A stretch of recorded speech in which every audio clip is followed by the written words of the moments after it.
ராஜஸ்தானில் அரசு பள்ளிகள் தொடர்பான புகைப்படங்கள் இணையத்தில் வெளியாகி காண்போரை அதிர்ச்சியடைய வைத்துள்ளன. இந்த விவகாரம் சட்டமன்றம் வரை எதிரொலித்துள்ளது. உண்மையில் நடந்தது என்ன? விரிவாக பார்க்கலாம். ராஜஸ்தான் மாநிலம் ஜெய்ப்பூர் அருகே பக்ரு பகுதியில் உள்ள அரசு பள்ளியின் பழைய கட்டடம் பாதுகாப்பற்ற முறையில் இருப்பதாக கூறி கடந்த ஆண்டு மூடப்பட்டது. அதன் பிறகு மாணவர்கள் மாட்டுத் தொழுவம் போன்ற தற்காலிக கொட்டகையில் பாடம் பயின்று வருவதாக புகார் எழுந்தது. குறிப்பாக எருமைகள் அடைக்கப்பட்டிருக்கும் இடத்திற்கு அருகிலேயே குழந்தைகள் அமர வைக்கப்பட்டதாகவும் கூறப்படுகின்றது. இதை விசாரிக்க சென்ற காக்ரோச் ஜனதா பார்ட்டி குழுவினர் மீது தாக்குதல் நடத்தப்பட்டதாக புகார் எழுந்துள்ளது. இச்சம்பவம் ராஜஸ்தான் மாநிலம் முழுவதும் பெரும் சர்ச்சையை ஏற்படுத்தியுள்ளது.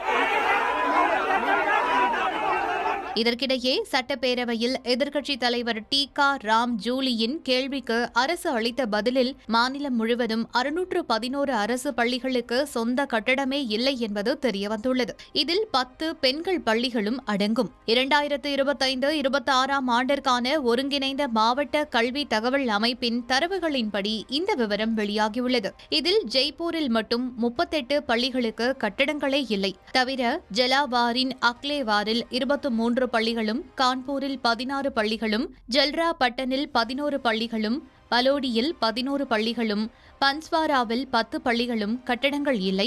இவை தவிர கட்டடம் உள்ள 64,484 பள்ளிகளில் அடிப்படை வசதியே இல்லை. 2047 பள்ளிகளில் கழிப்பறை வசதிகளும் இல்லை. 1041 பள்ளிகளில் குடிநீர் வசதியும் இல்லை. 83,783 வகுப்பறைகள் பயன்படுத்த முடியாத நிலையில் உள்ளன. 3,768 பள்ளிகள் முற்றிலும் பாதுகாப்பற்றவையாக உள்ளன. இருப்பினும் இந்த கட்டடங்களை பழுது பார்க்கவும் புதிய கட்டடங்களை கட்டவும் அரசு நிதி ஒதுக்கியுள்ளது. அதன்படி பழைய கட்டடங்களை பழுது பார்க்க ரூபாய் 550 கோடியும், புதிய கட்டடங்களுக்கு ரூபாய் 450 கோடியும், மேலும் அடுத்த 5 ஆண்டுகளில் பல்வேறு நிதிகள் மூலம் ரூபாய் 12,500 கோடி ஒதுக்கப்படும் எனவும் அரசு தெரிவித்துள்ளது. ஆனால் அரசின் இந்த நிலைப்பாட்டை எதிர்க்கட்சித் தலைவர் டி.கா. ராம் ஜூலி நிராகரித்துள்ளார்.